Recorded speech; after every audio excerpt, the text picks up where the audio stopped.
السلام علیکم ورحمۃ اللہ وبرکاتہ۔ الحمد للہ رب العالمین والصلاة والسلام علی خاتم الانبیاء والمرسلین۔ آج ہماری گفتگو کا موضوع اللہ رب العزت کی رضا کو حاصل کرنا ہے، یعنی جو بھی عمل کیا جائے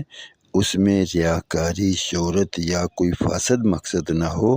صرف اللہ رب العزت کی رضا کے واسطے وہ عمل کیا جائے، کیونکہ جو عمل اللہ رب العزت کی رضا کے لیے کیا جائے گا اسی پر رب تعالی جل شانہ آخرت میں اور دنیا میں انعامات دیں گے، اور جو عمل دکھلانے کے لیے یا اپنی شہرت اور ریاکاری کے لیے کیا جائے گا اس پر دنیا میں بھی پکڑ ہوگی اور آخرت میں بھی پکڑ ہوگی۔ طبرانی شریف کے حوالے سے مجموع الزوائد جلد 10 صفحہ 381 پر حضرت عبداللہ بن عمر رضی اللہ عنہما فرماتے ہیں کہ میں نے رسول مکرم صلی اللہ علیہ وآلہ وسلم کو یہ ارشاد فرماتے ہوئے سنا، جو شخص اپنے عمل کو لوگوں کے درمیان مشہور کرے گا تو اللہ تعالی جل شانہ اس کے اس ریا والے عمل کو اپنی مخلوق کے کانوں تک پہنچا دیں گے کہ یہ شخص ریاکار ہے، اور اس کو لوگوں کی نگاہ میں چھوٹا اور ذلیل کر دیں گے۔ طبرانی شریف کے حوالے سے ہی مجموع الزوائد جلد 10 صفحہ 383 پر حضرت معاذ بن جبل رضی اللہ عنہ سے روایت ہے، رسول مکرم صلی اللہ علیہ وآلہ وسلم نے ارشاد فرمایا، جو بندہ دنیا میں شہرت اور دکھلانے کے لیے کوئی نیک عمل کرے گا، رب تعالی جل شانہ قیامت کے دن اس بات کو تمام مخلوق کے سامنے شہرت دیں گے کہ اس شخص نے نیک اعمال لوگوں کو دکھلانے کے لیے کیے تھے، جس کی وجہ سے اس کی رسوائی ہوگی۔ طبرانی شریف کے حوالے سے ہی مجموع الزوائد جلد 10 صفحہ 635 پر حضرت انس بن مالک رضی اللہ عنہ روایت کرتے ہیں کہ رسول مکرم صلی اللہ علیہ وآلہ وسلم نے ارشاد فرمایا، قیامت کے دن مہر شدہ اعمال سامنے لائے جائیں گے اور وہ اللہ رب العزت کے سامنے پیش کیے جائیں گے۔ اللہ تعالی جل شانہ بعض لوگوں کے نامہ اعمال کے بارے میں فرمائیں گے، ان کو قبول کر لو، اور بعض لوگوں کے نامہ اعمال کے بارے میں فرمائیں گے، ان کو پھینک دو۔ فرشتے عرض کریں گے، اے اللہ، آپ کی عزت اور جلال کی قسم، ہم نے ان اعمال ناموں میں بھلائی کے علاوہ تو کچھ اور دیکھا نہیں۔ رب تعالی جل شانہ فرمائیں گے، وہ اعمال میرے لیے نہیں کیے تھے، اور میں آج کے دن انہی اعمال کو قبول کروں گا جو صرف میری رضا کے لیے کیے گئے تھے۔ مجموع الزوائد میں ایک اور روایت میں ہے کہ فرشتے عرض کریں گے،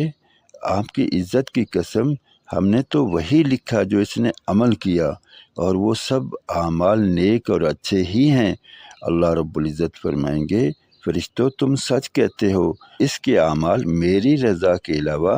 کسی اور غرض کے لیے تھے۔ اللہ اکبر۔ اللہ تعالیٰ میری، آپ کی اور ہم سب کی حفاظت فرمائے کہ ہم کسی نیک عمل میں ریاکاری، دکھاوا یا اس طرح کی کسی فاسد غرض کو سامنے رکھیں اور اس فاسد غرض کے لیے اپنے اعمال کو کریں۔ کسی فاسد غرض کے لیے اعمال کرنا تو گویا ان کو ضائع کر دینا ہے، نہ صرف وہ ضائع ہوں گے بلکہ پکڑ اور سزا کا ذریعہ بھی بنیں گے۔ آج موقع ہے، دنیا میں رہتے رہتے ہم اپنی نیتوں کو اللہ رب العزت کو راضی کرنے کے لیے خالص کر لیں، کیونکہ آج تو موقع ہے اور یہ موقع عنقریب ختم ہونے والا ہے، نہیں معلوم کہ کس وقت ختم ہو جائے۔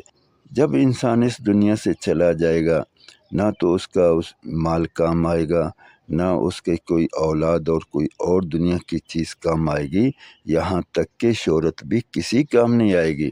وہاں تو صرف ایک ہی بات چلے گی کہ جو اللہ رب العزت کو راضی کر کے آیا ہو وہ کامیاب ہے، اور جو اللہ تعالی جل شانہ کو ناراض کر کے آیا وہ ناکام ہے، چاہے وہ کسی بھی حسب نسب سے ہو۔ اللہ رب العزت کے ہاں حسب نسب نہیں چلتا، بلکہ اللہ رب العزت کے ہاں تو اخلاص والی نیت چلے گی، صالح اعمال چلیں گے، اس کے علاوہ کچھ نہیں۔ اگر ہم اپنے پیارے نبی محمد کریم رؤوف الرحیم صلی اللہ علیہ وآلہ وسلم کی کامل پیروی رب تعالیٰ جل شانہ کی رضا کے لیے کریں گے تو یہ ہمارے لیے دنیا میں بھلائی، عزت اور وقار کا ذریعہ بنے گی، اور آخرت میں اللہ رب العزت کی پکڑ سے بچانے کا ذریعہ بنے گی، اور اللہ رب العزت سے انعامات دلوائے گی۔ اگر کوئی فاسد غرض ہوگی تو دنیا میں بھی اس کا عذاب اور تکلیف پہنچے گی، اور موت کے بعد تو یقینی طور پر پہنچے گی۔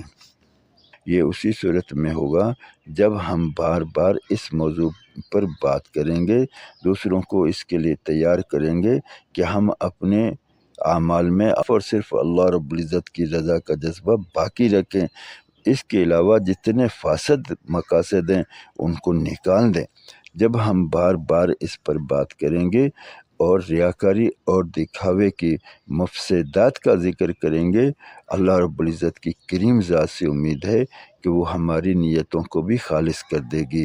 اللہ رب العزت مجھے، آپ کو اور ہم سب کو تمام اعمال میں اپنی رضا نصیب فرمائے۔ اللہ رب العزت ہمارے لیے اس بات کو آسان فرمائے اور اس کے لیے دوسروں کو تیار کرنے والا بھی بنائے۔